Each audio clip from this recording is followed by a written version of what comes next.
Okay, so how I edit my videos for my YouTube using an InShot apps. Okay, so let's start. So let's go to the new. You can add some videos and pictures na gusto mo. So ayan, nag-add ako ng something video. So hindi ko nagustuhan yung isa. So pwede kong i-delete lang, i-X lang po. And then i-play ko lang siya para makita ninyo.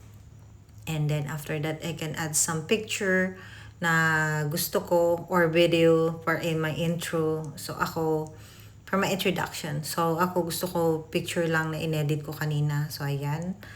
So pwede po yan, depende sa inyo, pwedeng video. So pati din sa last, naglagay din po ako ng something, thank you for watching.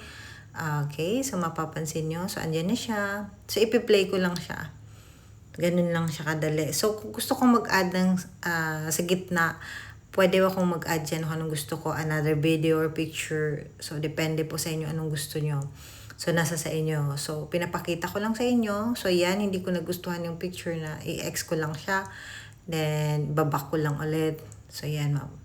And then, i-scroll ko lang. So, makikita nyo, meron diyang audio, stickers, and then, ini-explore ko lang po para sa inyo para makita nyo.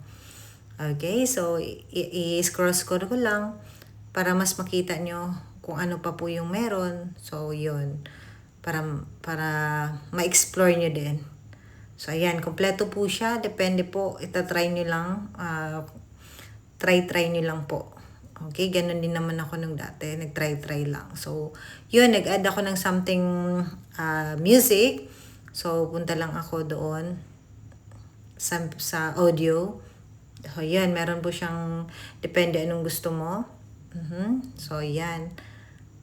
May effects din po. May records din. And then, may AI din kung gusto mong mag-AI. So, meron din po siyang AI. Yes. So, ayan. So, ipi-play ko lang. Papa-explore ko lang po yung music din. So, may happy, may chill, may romantic. So, depende po. Mapapansin nyo, ipapakita ko yung ano yung music na gusto ko. So, yan. I-add ko siya. And then, gusto ko siyang i-play or i-cut. So, hanggang saan lang yung gusto ko. I-split ko po and then delete. So, yan. Yan. So, ganun lang siya kadali. So, pwede mo po yan minusan yung volume ng music or i-add. Makikita nyo may volume din naman dyan. So, explore nyo lang din. So, ayun. And then, gusto ko maglagay ng something text. So, ayan. Magta-type lang ako. So, yung pwede mo po yan palitan ng kulay or design ng letter. Okay? So, depende po sa iyo. So, ayan. Mapapansin nyo, pinapalitan ko ng kulay. And then, yung parang effects ng letters. Okay, so yun. Ipi-play ko lang para sa inyo.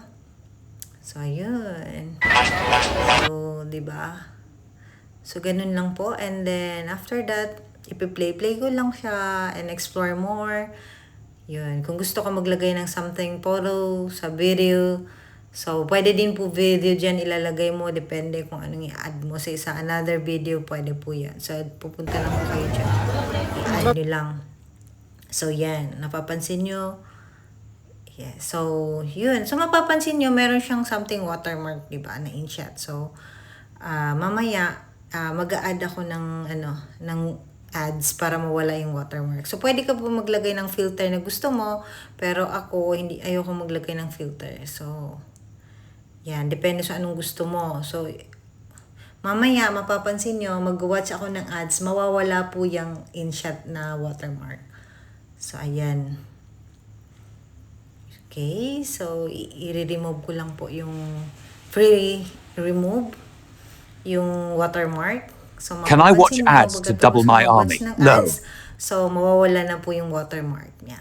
So, dyan, wala na po siyang watermark. Okay, so, ganun lang po. Then, ipa-finalize mo lang po. Ipa-finalize nyo lang kung anong gusto ninyo. So, ayan yung gusto ko.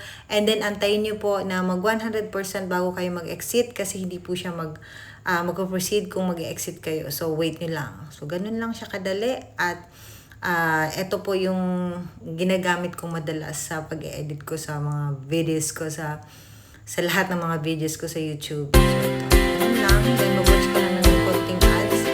And then, ipa-finalize mo lang. So, pwede mo na siya i-share sa iyong social medias. Okay? So, kompleto na po siya. And then, hanggang dito na lang po. Thank you for watching. See you soon. God bless.